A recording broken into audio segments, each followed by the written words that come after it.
আজ 25শে বৈশাখ রবীন্দ্রনাথ ঠাকুরের জন্মদিন।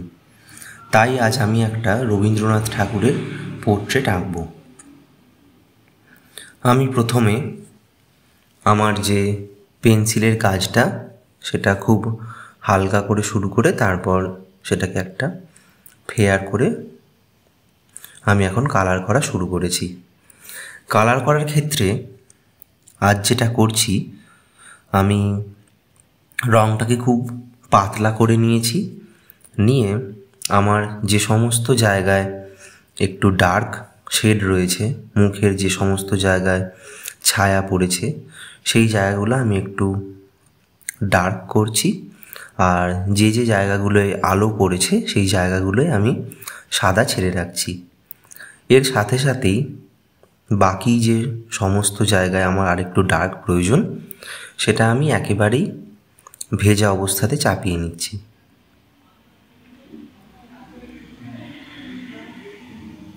আর রঙটা আজকে আমি একেবারেই পাতলা করে ব্যবহার করছি।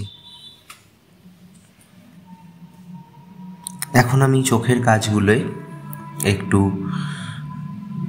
শেডের ব্যাপারটা ভালো করে বোঝানোর জন্যে ডার্ক কালার ব্যবহার করছি।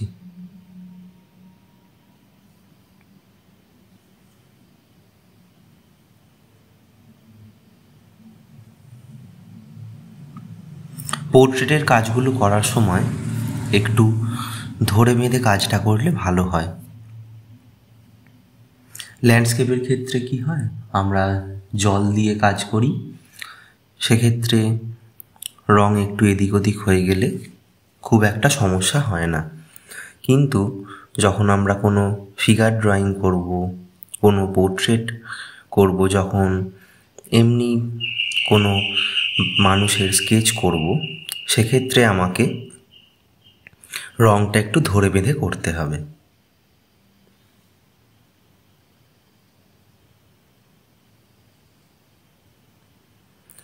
আর যে সমস্ত জায়গাগুলোয় শেডের জায়গা রয়েছে, সেই সমস্ত জায়গাগুলোতে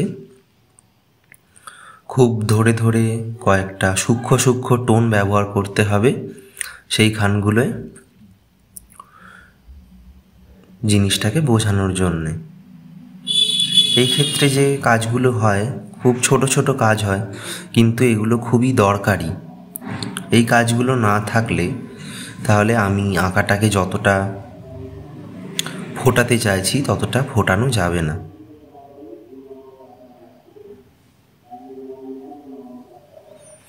আর দাড়ির কাজগুলোয় আরও রঙটাকে পাতলা করে নিয়েছি, দিয়ে সেখানে আমি রং ব্যবহার করছি। আর পুরো আঁকাটাই আজকে আমি পেন্স গ্রে ব্যবহার করছি। আর যে সমস্ত জায়গায় আমার একটু ডার্ক প্রয়োজন, সেই ক্ষেত্রে পেন্স গ্রের সাথে একটু ivory black, Prussian blue, burn Sayna এগুলো ব্যবহার করেছি। পুরোপুরি ডাইরেক্ট কখনো আইভরি ব্ল্যাক যদি আমরা ব্যবহার করে ফেলি তাহলে কাজটা মোটা লাগে। তো সেই ক্ষেত্রে যদি আইভরি ব্ল্যাক ব্যবহার করতেই হয় তাহলে সেটাকে অন্য কোনো একটা রঙের সাথে মিশিয়ে ডার্কটা আনতে হবে। তো সেই ক্ষেত্রে আমরা প্রুশিয়ান ব্লু মেশাতে পারি, বার্ন সায়না মেশাতে পারি, বা পেন্স গ্রে মেশাতে পারি। এইবার টুকটাক করে দাড়ির কাছে যে ডিটেলিংগুলো প্রয়োজন, সেগুলো রঙটাকে খুব একটা আমি মোটা করিনি, সেখানে আমি ডিটেলিংটা করে নিচ্ছি।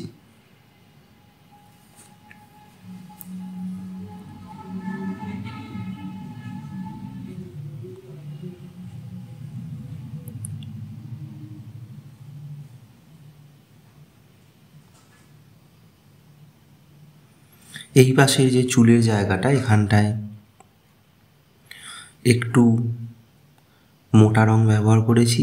আর সেইখানে যেহেতু চুল দাড়িটা সাদা রং, তো সেই কারণে আমি কিছু কিছু জায়গা সাদাটা ছেড়ে রাখছি, যেটা আমার আঁকাটাকে আরেকটু বেশি ফুটিয়ে তুলতে সাহায্য করবে।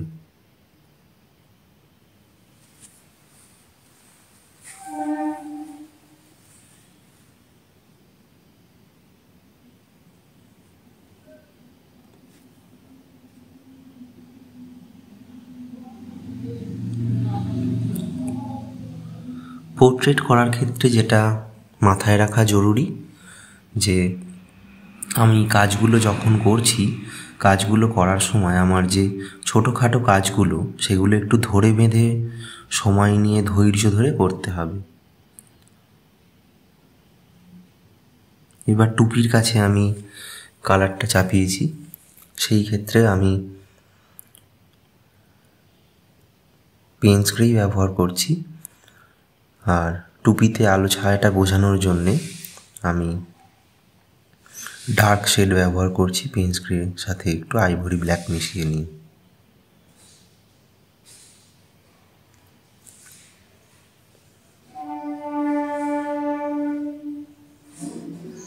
টুপিটার ক্ষেত্রে আমি খুব একটা বেশি যে ধরে বেঁধে কাজ করেছি বা দারুণ একটা কিছু ডিটেলিং করতে চেয়েছি সেরম নয়।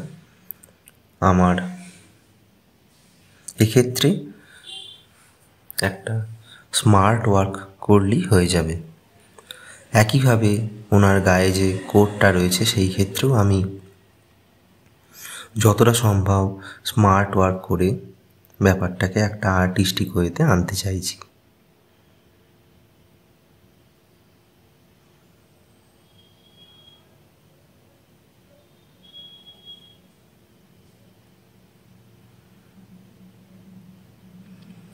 এইবার আমি একটু স্প্রে ব্যবহার করছি আঁকাটাকে আরেকটু ভালো করে ফোটানোর জন্য।